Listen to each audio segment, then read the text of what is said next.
Bonjour et bienvenue sur ma chaîne. Alors aujourd'hui nous allons voir comment bien choisir son emballage. La préparation de l'expédition de la marchandise.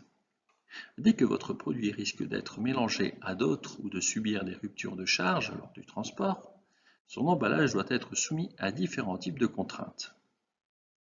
Il doit avoir une protection du produit. On doit faire attention à l'attitude, à la manutention. Concernant l'unité de charge, il convient de rechercher la standardisation de l'emballage et d'essayer de lui donner des dimensions qui soient des sous-multiples, des dimensions internes, ULD, unité de chargement. Concernant la durée de conservation, dans de nombreuses situations, le produit pourrait être stocké durant une longue période. Pour les poids, le coût de transport étant déterminé sur une base du poids et ou du volume. Le plus léger et ou le moins encombrant est en principe préférable. Les emballages carton. C'est l'emballage tertiaire le plus fréquent. Une ou plusieurs feuilles de papier ondulé collées à une ou plusieurs feuilles planes sur le revêtement. L'ondulation large résiste mieux au choc mais moins à l'écrasement. L'ondulation courte résiste mieux à l'écrasement mais moins au choc. Dimensions innombrables. On trouve des ondulations, appelées cannelures, en simple, double ou triple épaisseur. Les avantages, la légèreté. Et elles sont peu coûteuses. Les inconvénients, la résistance est considérablement réduite en cas d'humidité. Les poids maximales que peut réglementairement soulever un chauffeur sans faire appel à des accessoires de manutention est de 30 kg. Un carton peut être amené à supporter des poids importants. Les colis sont habituellement gerbés à l'intérieur avec des moyens de transport, sauf indication expresse de votre part. Pour les précautions, lors des passages en aéroport et en raison de contrôles effectués par les services de sécurité, certains colis peuvent être percés pour permettre un contrôle canin. Laissez une dizaine de centimètres entre le matériel et l'extérieur de l'emballage. Et une manière simple d'éviter des dégâts irréversibles. N'utilisez jamais de carton usagé, ayant déjà subi des chocs, car notre assureur peut refuser de prendre en compte un dommage.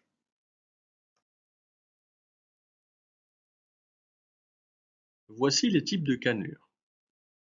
On choisit les types de cannelures en fonction du dépôt du colis, des chocs possibles, de la fragilité des produits, du coût, des dimensions.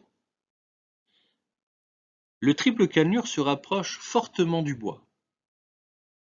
Ne pas utiliser de carton en cas de forte présence d'humidité, car le carton perd sa qualité de protection. Voici quelques points à tenir en compte pour le choix d'un bon emballage. Tout d'abord, étudier le produit, le trajet et le mode de transport choisi. Vérifiez également que les règles du pays destinataire n'interdisent pas certains types de matériaux d'emballage, comme la paille ou le bois par exemple. Vérifiez la marchandise si elle doit être emballée juste pour le transport ou si elle peut être stockée à l'extérieur. Vérifiez si les emballages bois doivent être traités. Choisir l'emballage le mieux adapté. Une caisse pleine, une caisse à claire-voie, une caisse carton. Le choix de tenir compte des conditions climatiques et des risques d'agression extérieure. S'assurer que la marchandise doit bien être protégée dans l'emballage. Regrouper si possible plusieurs colis dans une seule unité de marchandise. Manutention pour diminuer les risques de perte ou de vol. Envisager les risques de gerbage exclusif, excessif et de manutention intense. Trouver une solution performantes afin de réduire de l'emballage. S'assurer que les produits soient bien calés. Ne pas utiliser de ruban adhésif pour faire le marquage.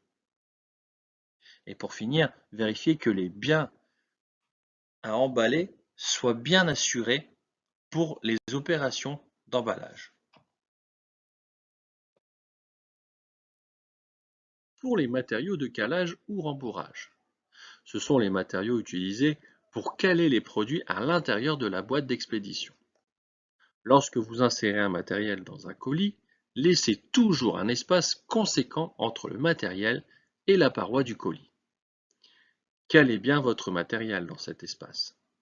Utilisez jamais des chips. Ce sont les particulaires. Pour caler un appareillage pondéreux, utilisez des sangles, des morceaux de fixation, des feuillards, ou elle peut être aussi boulonnée à la machine. Sur l'emballage, la particulaire est utilisée pour le produit léger ou peu encombrant. Les palettes. Les palettes sont des plateaux spécialement conçus pour pouvoir être manutentionnés par un chariot élévateur ou un engin mécanique adapté, destinés à supporter des marchandises dans les constitutions de charges unitaires, en vue de stockage, des manutentions et du transport.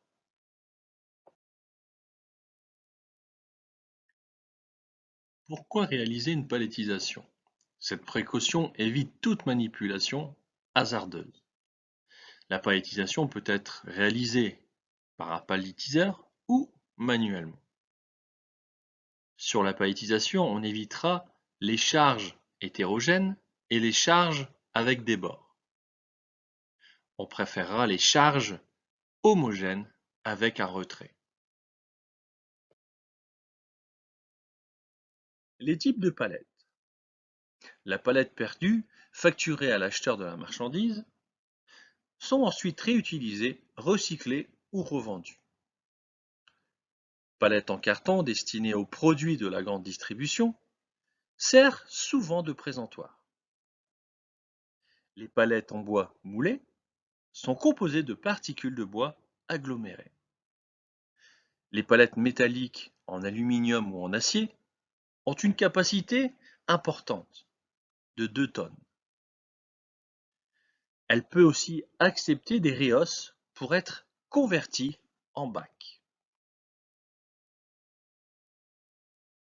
La palette Europe normalisée est une marque déposée, Europe ou EPAL. C'est une palette agréée, Europa ISO. Il existe plusieurs tailles, 80-120, 100-120, 120 par 120 ou 60 par 80. Les palettes sont consignées. L'expéditeur qui fait transporter de la marchandise sur une palette Europe doit récupérer une palette vide. L'échange se fait par le client ou par le transporteur. Une palette Europe ou EPAL, 80-120, a un poids à vide de 20 kg. Elle a une charge dynamique d'1 tonne et une charge statique d'1 tonne 5. La palette perdue est une palette à usage unique. Elle n'est pas consignée.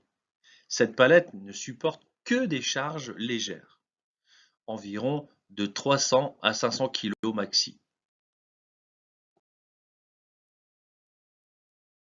Les caisses bois pleines, généralement utilisées pour le transport des produits coûteux et fragiles, elle est fabriquée sur mesure.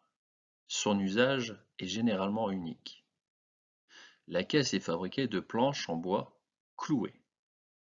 Il faut prendre la précaution de la cercler avec au moins 2 feuillards métalliques placés à proximité de chaque extrémité. Au-delà de 1,20 m de long, les feuillards sont placés tous les 60 cm.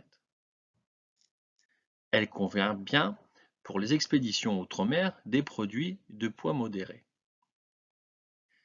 Toutefois, attention à la réglementation qui varie en fonction des pays et qui prescrit les types de bois devant être employés et les traitements que le bois doit subir. Protège des vols de composants et résiste mieux à l'eau que les cartons. Les caisses bois clairvoie, c'est une cage bois qui recouvre le bâti. Elle est destinée à protéger la marchandise et à permettre de sangler l'ensemble. Le plus, elle est économique que la caisse bois pleine. La caisse doit pouvoir être soulevée par les fourches du chariot élévateur. J'espère que cette petite vidéo vous aura plu. N'hésitez pas à mettre un commentaire si vous avez des questions, j'y répondrai avec plaisir. N'oubliez pas surtout de vous abonner, d'activer la cloche. Je vous dis à très bientôt. Salut!